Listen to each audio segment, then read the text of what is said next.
Très bien, eh bien bonjour à tous, je vais maintenant vous montrer comment on fait une clé USB de sauvegarde en cas de soucis, peu importe quoi. Par exemple si vous devez partir rapidement de chez vous, que vous n'avez pas forcément les papiers, etc., les attestations, tout ce qu'il faut. Voilà une solution qui est assez simple. Donc j'ai cette clé USB que j'ai achetée il y a un moment. Et donc du coup je vais la mettre dans un des ports USB. Là l'ordinateur va la détecter et va l'ouvrir. Donc premier truc à faire dans ces cas-là, c'est on va un peu structurer ce qu'on va afficher. C'est-à-dire qu'est-ce qu'on va faire, c'est que quels sont les éléments. Alors quand on est tout seul, c'est assez simple, on a juste à déplacer tous les éléments là-dedans. Quand on est plusieurs, il vaut mieux faire des catégories. Donc par exemple, on va faire une catégorie carte d'identité nationale, une catégorie mutuelle. Donc vous pouvez faire de deux manières. Soit vous cliquez ici sur ce bouton, soit vous cliquez avec la touche droite de la souris et vous faites nouveau dossier. Donc là par exemple on va mettre la sécu. Et après on pourrait tout à fait imaginer rajouter par exemple les assurances en général. Pas forcément la mutuelle mais plus les assurances. Voilà. Donc ensuite ce qui va se passer c'est qu'il va falloir aller dans un répertoire où vous avez stocké des données. Là par exemple je vous ai créé un dossier où j'ai mis des fichiers factices.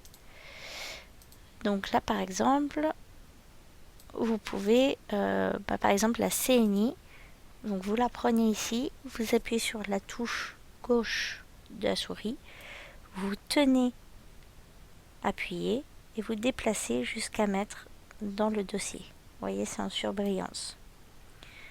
Et si je double-clique pour aller dedans, on voit bien mon document. Et par exemple, la attestation sécu, il va aller dans sécu. Habitat, ce sera plus une assurance normale, donc pareil. Et on peut aussi déplacer plusieurs éléments en une fois en cliquant en gauche et en appuyant sur la touche CTRL CTRL du clavier. C'est la touche tout en bas à gauche en général. Et il suffit juste quand on clique d'appuyer sur cette touche et on peut faire de la multisélection. C'est un petit peu plus rapide. Voilà, donc on va faire ça. Assurance, voilà. Et puis si on a envie d'être clairement paré, le mieux aussi c'est de changer le nom de la clé USB. On peut mettre par exemple son nom de famille. Donc pour faire ça, on fait un clic droite sur le lecteur ici. Et ensuite on va dans propriétés. Et là par exemple on peut s'appeler Durand par exemple. Et on fait appliquer. OK. Et là du coup quand je vais enlever la clé, que je vais la remettre, ça sera écrit le bon nom. Là on voit que c'est déjà renseigné, mais l'ordinateur garde en mémoire ce qu'il avait au moment où j'ai inséré la clé. Et voilà, il n'y a rien d'autre plus à faire. Ce que vous pouvez faire aussi, si vous avez envie bien sûr, c'est de créer un dossier avec des photos. Donc pareil, clic droite, nouveau dossier, ou directement cette icône pour créer un dossier et mettre les photos que vous voulez.